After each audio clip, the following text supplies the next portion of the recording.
Y dijo el Señor: Tú eres Pedro, y sobre esta piedra edificaré mi iglesia.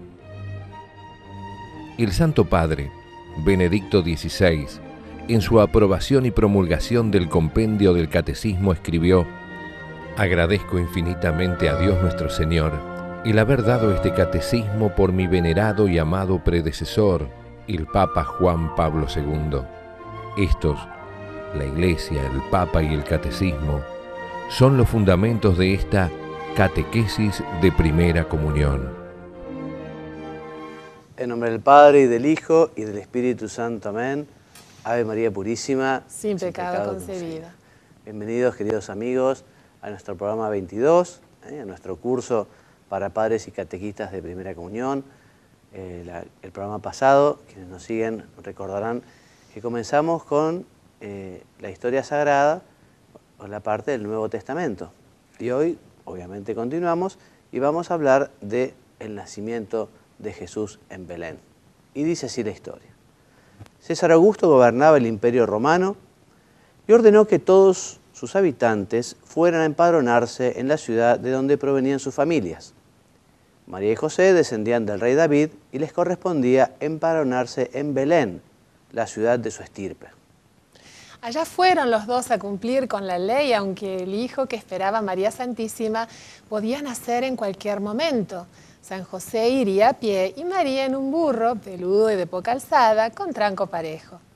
Llegados a Belén, se encontraron con que no había lugar para ellos en la fonda.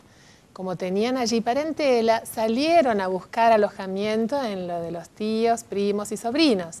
Pero nadie los recibió, algunos porque no tenían sitio, otros por no ponerse en molestias. La noche se echaba encima y, para peor, María se dio cuenta de que su hijo estaba por nacer. Por fin se enteró José de que en las afueras del pueblo había unas cuevas donde se refugiaba la hacienda. Se dirigió hacia ellas y eligió una profunda y reparada. Espantó los animales, dejando adentro solo al burro y a un buey manso, que estaba echado y no incomodaba. Limpió todo a fondo, barriendo el piso con una rama, y colocó paja fresca en un pesebre, cosa que pudiera servir de cuna llegado el caso. Después prendió un fueguito, pues estaban en pleno invierno y hacía frío. Un ambiente singular se extendió por el mundo, de una punta a la otra del planeta. Era como si la naturaleza toda estuviera al aguardo de un suceso extraordinario, maravilloso, desconocido. Hasta los hombres, blancos, negros, amarillos y cobrizos, se hallaban expectantes, sin conocer el motivo de esa sensación extraña. Hacia la medianoche nació el niño. La expectativa se transformó en alegría inmensa. Dios hecho hombre había bajado a la tierra. El Salvador prometido iniciaba su obra redentora, aunque eran muy pocos los que se enteraron de eso. María tomó al niño, lo envolvió en pañales y lo puso en el pesebre sobre la paja fresca preparada por José. Y ambos lo adoraron llenos de emoción. El aliento del buey y el burro entibiaba el ambiente. Jesús sonrió por primera vez a la humanidad, representada por sus padres que lo mimaban. Un grupo de pastores, hombres sencillos y curtidos por la intemperie, rondaban sus majadas en plena noche, junto a unas fogatas que habían prendido y tomando de vez en cuando algún trago para entonar el ánimo. Charlarían entre ellos, contando historias simples de sus vidas previsibles y repitiendo trozos de la historia compleja de su pueblo, que era algo así como el relato de una espera, de la espera del Salvador, del Mesías prometido por Dios a Adán y Eva, al viejo Abraham y a Jacob y a David. En eso estarían cuando la noche se iluminó de golpe y se les presentó un ángel diciéndoles: les vengo a dar una gran noticia. Ha nacido el Salvador en Belén y lo encontrarán envuelto en pañales, acostado en un pesebre. Enseguida, un ejército de ángeles llenó el cielo y con voces que daba gusto oír, cantaban: Gloria a Dios en las alturas y en la tierra, paz a los hombres de buena voluntad.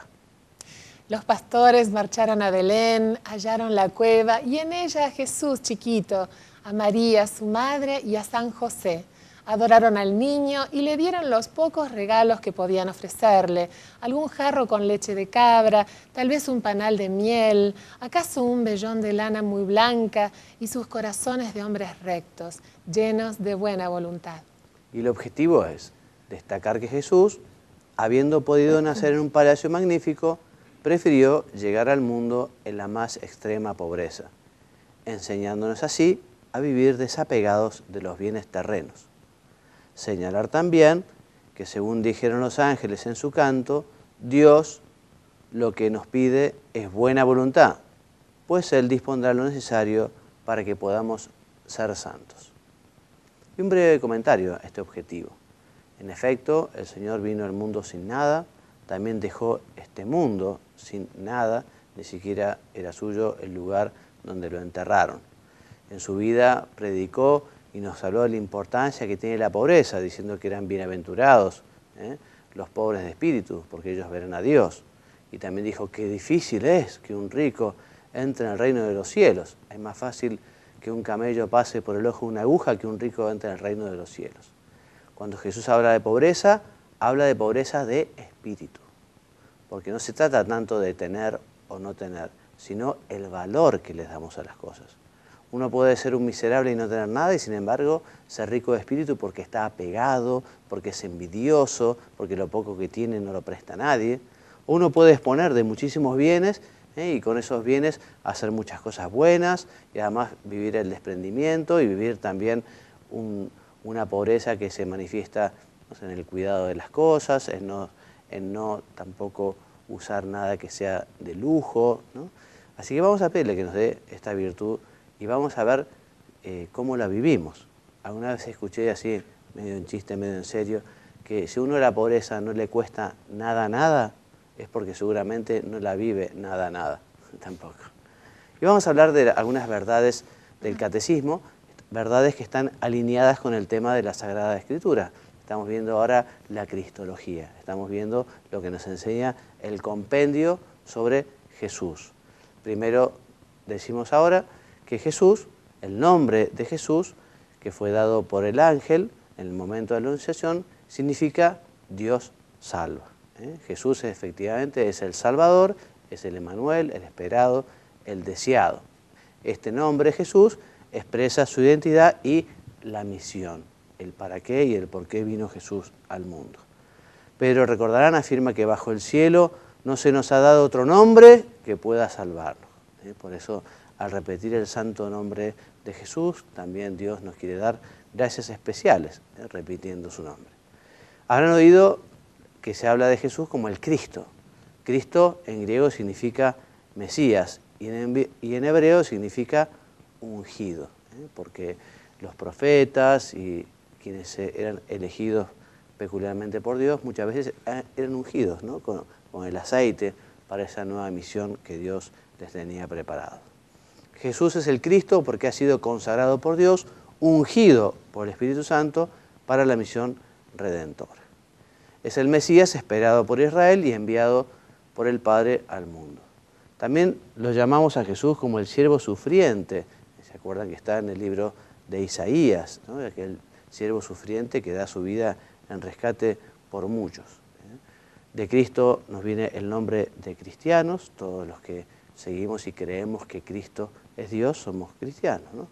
Y Jesús, volvemos a repetir, es el Hijo unigénito de Dios en un sentido único y perfecto. Muy bien, se nos dice que Jesús en el momento del bautismo y en el momento de la transfiguración, Mónica. La voz del Padre señala a Jesús como su Hijo predilecto. ¿Y qué más? Al presentarse a sí mismo como el Hijo que conoce al Padre, afirma su relación única y eterna con Dios, su Padre. Es el Hijo unigénito de Dios, la segunda persona de la Trinidad. Es el centro de la predicación apostólica. En la Biblia, el título de Señor designa ordinariamente al Dios soberano. Muy bien, en ese sentido, Jesús se lo atribuye a sí mismo y revela su soberanía divina mediante su poder sobre la naturaleza, sobre los demonios, sobre el pecado y sobre la muerte, y sobre todo con su resurrección. En las primeras confesiones de fe, en los primeros símbolos de fe, en los primeros credos, nosotros se proclama que el poder y el honor y la gloria que se deben a Dios Padre se le debe también a Jesús, al Señor, porque Dios le ha dado el nombre sobre todo nombre. Él es el Señor del mundo y de la historia, el único a quien el hombre debe someter de modo absoluto su propia libertad personal. Muy bien, en pocas palabras, algunos consejos. Y en pocas palabras tenía ganas de compartir, a modo de, si sirve, de pequeña, muy humilde ayuda a aquellos catequistas que recién están iniciando y que tal vez no disponen del tiempo de ir a un instituto de formación catequística, pero tal vez ya están involucrados en alguna tarea catequística en la iglesia y quieren saber de pronto qué libros necesitarían tener, ¿no? Entonces yo armé un pequeño listadito con 7 libros que no pueden faltar. El primero de ellos es, esto no puede faltar en ningún hogar católico en realidad, más allá de que seamos o no catequistas, no puede haber un hogar católico que no tenga su Biblia católica. Y hago hincapié en católica porque Biblias uno no puede comprarla en cualquier lado, hay que ir a tu parroquia o el colegio católico donde van tus chicos o vas a una librería seria católica, ¿sí? Bueno, eso primero que nada en todo hogar. Luego necesitas el catecismo de la Iglesia Católica. Recordás que Juan Pablo II lo editó en octubre de 1992, Padre Juan María, ¿no? El compendio del Catic que nos regaló Benedicto XVI, que fue editado en junio de 2005, el Concilio Vaticano II. Son todos libros, te digo, de muy fácil lectura, salvo la Biblia, que es bueno hacer un curso de Sagrada Escritura, no leerlo a solas. Pero después el resto de estos libros los podés leer, se pueden comprender fácilmente. El Concilio Vaticano es muy importante y son todos libros a los que siempre recurrimos, con mucha frecuencia los catequistas. El Directorio Catequístico General es un libro al que también te puede dar muchas pautas y guías de catequesis de niños, de jóvenes, de adultos. Y luego documentos y cartas encíclicas, todas las que vos quieras. Eso tenés que ir a informarte, en una de esas preguntar en tu grupo de catequistas, a tu coordinador, a tu párroco, a tu sacerdote que los guíe. Bueno, espero que esto te haya ayudado. Es un detalle que puede resultarte útil. No, muy útil, muy útil. Y también decirles que además de encontrarlos en formato libro en las librerías, también si entran a la página de la Santa Sede, www.vatican.va, encontrarán todos, la Biblia, encontrarán el Catecismo, el compendio, los documentos del Vaticano II, evidentemente todas las encíclicas, ¿no? Y documentos. Así que también es una suerte enorme tener todo el material hoy por hoy en Internet. Quien lo quiera necesitar y no puede comprarlo, puede leerlo desde la pantalla, así que... Seguro. Es más, nos ofrecemos nosotros también, el que necesite alguno de estos libros, no digo la Biblia, porque ya, bueno, por eso en el link del Vaticano, ¿no? Pero el resto de los libros los tenemos en formato ebook, así que si quieren, le escriben al Padre Juan María, él me los pasa y yo se los paso, porque son documentos que no son muy pesados. Muy bien, Mónica, muchas gracias. De nada. Y continuamos entonces con la Santa Misa, continuamos con la liturgia eucarística, ¿no? Recordábamos entonces que en la clase pasada vimos la liturgia de la palabra y recordamos cómo se lee la primera lectura, el Salmo, la segunda lectura, el Evangelio que lee el sacerdote, hablamos de la homilía, del credo, de la oración universal en la cual repetimos, te lo pedimos Señor o te rogamos Señor. Y terminada entonces la oración universal, comienza la liturgia eucarística, ¿no?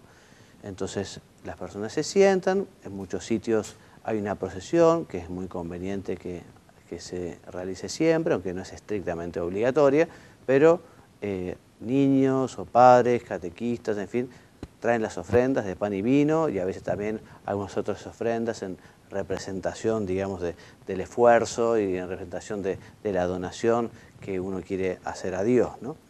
Entonces el sacerdote se acerca, el ministro o el acólito, y recibe de aquellos que vinieron procesionalmente las ofrendas, ¿no? Mientras tanto, en el altar se coloca el purificador, el corporal, el cáliz, la pallia, se va preparando todos los elementos para justamente la liturgia eucarística. Conviene que los participantes o la participación de los fieles se manifieste en la presentación del pan y el vino, lo decíamos, o también de otros dones con los que se ayude a las necesidades de la iglesia y de los pobres. Entonces el sacerdote recibe las ofrendas y el pan y el vino servirán, como es lógico, como saben, ya sabemos todos, la materia necesaria para la consagración, ¿no? El pan se convierte en el cuerpo de Cristo, el vino se convierte en la sangre de Cristo. Todo entero en el pan, todo entero en el vino también. Entonces se lleva el pan y el vino al altar. Los otros dones son colocados en un sitio adecuado, ¿no? Bien, ¿y cómo continúa Mónica? El sacerdote... En el altar recibe la patena con el pan y con ambas manos la eleva un poco sobre el altar, diciendo en secreto, bendito seas, Señor. Luego coloca la patena con el pan sobre el corporal. A continuación, situado en un lado del altar y ayudado por un ministro que le alcanza las vinajeras, el sacerdote vierte vino y un poco de agua en el cáliz, diciendo en secreto, el agua unida al vino. Vuelve al medio del altar, toma el cáliz con ambas manos, lo eleva un poco y dice en voz baja, bendito sea, Señor del universo, por este vino, fruto de la vid y el trabajo del hombre, que recibimos de tu generosidad y ahora te presentamos. Él será para nosotros bebida de salvación, ¿no? Eso dice el sacerdote y los fieles responden, bendito sea, Señor. Exactamente. Después coloca el cáliz sobre el corporal y, si es conveniente, lo cubre con la palha. Si no hay canto de ofertorio o no se toca el órgano, el sacerdote puede, en la presentación del pan y del vino, proferir las fórmulas de bendición en voz alta, a las que el pueblo responde, bendito seas por siempre, Señor. Exactamente. Muy bien. Y continuando con nuestra oración, continuando con el Evangelio, estamos viendo los números 578 a 587 del compendio. Es la parte final del compendio, ¿no?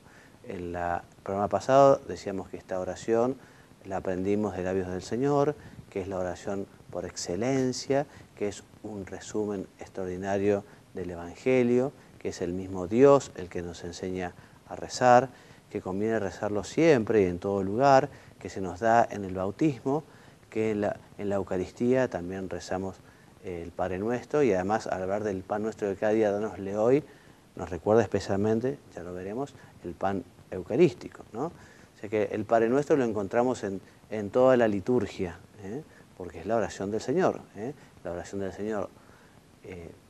Ahora vamos a hablar un poquito de las peticiones que componen el Padre Nuestro. Sabemos que son 7 peticiones, ¿no? Las 3 primeras son más teologales, nos atraen hacia Él, para su gloria, pues lo propio del amor es pensar plenamente en aquel que amamos, ¿no? Entonces las 3 súplicas que sugieran debemos pedirle, ¿qué es, Mónica? La santificación de su nombre, la venida de su reino y la realización de su voluntad. Entonces, cuando comenzamos a rezar pedimos estas 3 cosas, ¿no? Santificado sea tu nombre. O sea, que todos alaben al Señor con su vida, con su conducta, también con su palabra.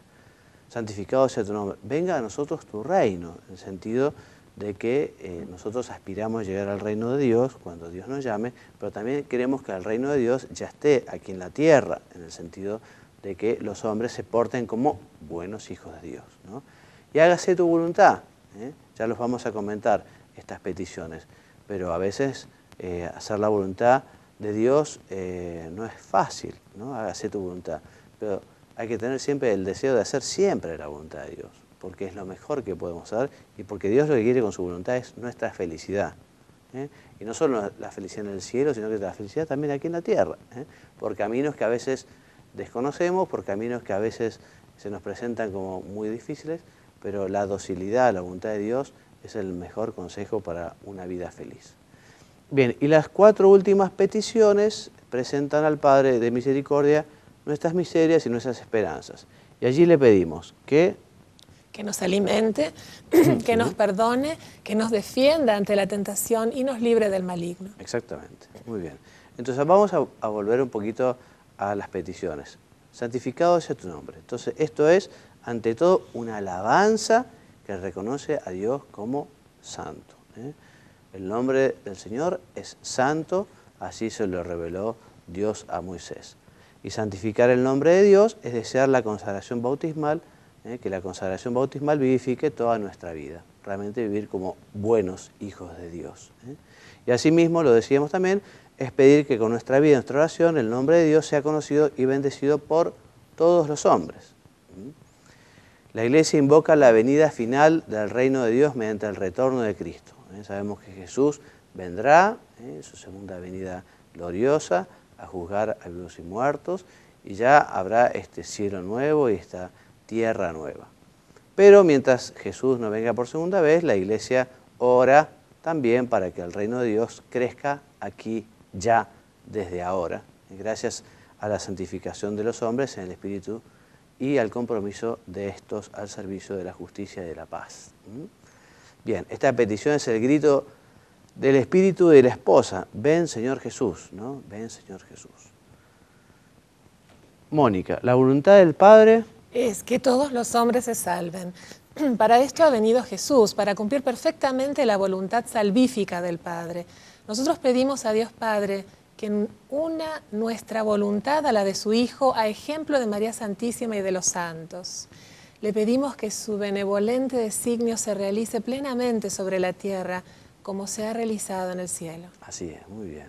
Entonces por la oración podemos distinguir cuál es la voluntad de Dios, porque si uno le pregunta a Dios, Dios mío, ¿cuál es tu voluntad? Dios nos las manifestará. O sea, Dios no juega a las escondidas con los hombres. Si uno quiere saber qué es lo que Dios quiere de uno, tiene que preguntarle y Dios a uno le va a responder. No quizá con las mismas palabras con las que uno habla con un amigo, con su padre, un hermano, pero sí que Dios se manifestará, y lo entenderemos caminando por la calle o leyendo un libro o escuchando un consejo o de alguna manera, pero Dios se manifiesta y Dios nos muestra cuál es su voluntad siempre que nosotros la busquemos. Al pedir a Dios con el confiado abandono de los hijos el alimento cotidiano necesario, a cada cual para su subsistencia conocemos hasta qué punto Dios Padre es bueno más allá de toda bondad. Por eso le pedimos la gracia de saber obrar de modo que la justicia y la solidaridad permitan que la abundancia de los unos cobran las necesidades de los otros, ¿no? O sea, en ese sentido es tan importante buscar esa equidad entre los hijos de Dios, ¿no? Puesto además, Mónica, que no solo de pan vive el hombre, sino de todo lo que sale de la boca de Dios. La petición sobre el pan cotidiano se refiere igualmente al hambre de la palabra de Dios y del cuerpo de Cristo recibido en la Eucaristía, así como al hambre del Espíritu Santo. Exactamente, muy bien. Y por último, decimos que lo pedimos con una confianza absoluta para hoy, el hoy de Dios. Y esto nos concede sobre todo en la Eucaristía, que anticipa el banquete del reino venidero. Danos el pan nuestro de cada día, dánosle hoy. Bueno, hasta aquí nuestro programa de hoy. Puede ser una buena oportunidad aprovechar ahora para decirles que esta información de nuestro curso la van a encontrar en www.institutodeteología.org. Toda esta información la pueden recibir por correo electrónico si se inscriben en el curso. Es un curso que va desde el mes de marzo hasta el mes de diciembre. Son 40 lecciones, ¿no? Y que todas las semanas por correo electrónico se envía un email con la documentación. Incluso quien quiera hacer las tareas o los deberes que se han preparado para los padres y catequistas podrán recibir un certificado que han recibido del curso y que han respondido satisfactoriamente las reflexiones pedagógicas que acompañan cada encuentro, cada lección, cada envío. También esta información de nuestros cursos, además de estar en el sitio www.institutodeteología.org, también lo pueden encontrar en un portal muy grande, es uno de los primeros portales católicos que hubo en Internet, es del año 2000, y es www.encuentra.com. Allí Encuentra.com tiene una plataforma Moodle, que es una plataforma educativa de origen australiano, open source. Bueno, y allí están puestas también todas las lecciones con todos los recursos de este curso para padres y catequistas de Primera Comunión. También allí pueden encontrar el material, lo pueden bajar, lo pueden estudiar, así que en ese sentido creo que esto puede ser una herramienta muy útil, porque además de estas presentaciones para padres y catequistas, se han preparado unas presentaciones en PowerPoint para niños, que están animadas. Próximamente estarán también estos mismos programas que estamos grabando para televisión, se transformarán en archivos para la computadora, que sean de unos 60 megas aproximadamente, para que ustedes puedan acceder puedan bajarlo a su computadora. En fin, mi aspiración será el día de mañana poder tener todo este material, tanto del curso de Teología para Todos que hicimos hace unos años, que está orientado más para la confirmación, y este curso que es para la primera comunión. Me hace mucha ilusión poder tener un DVD con todo el material, con todos los programas de televisión, con todas las presentaciones en PowerPoint, con todos los archivos de audio en MP3, con el libro para salvarte, con la Sagrada Escritura para chicos, etcétera, etcétera. En fin, vamos a ver si lo conseguimos al terminar todo esto. Bueno, muchas gracias por la compañía. Dios mediante, el próximo programa será el número 23. Continuaremos profundizando en estos conocimientos que nos ayudan a conocer más y amar más al Señor. Me despido enviándoles la bendición. Que Dios los bendiga y los haga muy santos. Amén. Muchas gracias. Y dijo el Señor: Tú eres Pedro, y sobre esta piedra edificaré mi iglesia. El Santo Padre, Benedicto XVI, en su aprobación y promulgación del compendio del Catecismo escribió: Agradezco infinitamente a Dios nuestro Señor el haber dado este catecismo por mi venerado y amado predecesor, el Papa Juan Pablo II. Estos, la Iglesia, el Papa y el Catecismo, son los fundamentos de esta catequesis de primera comunión.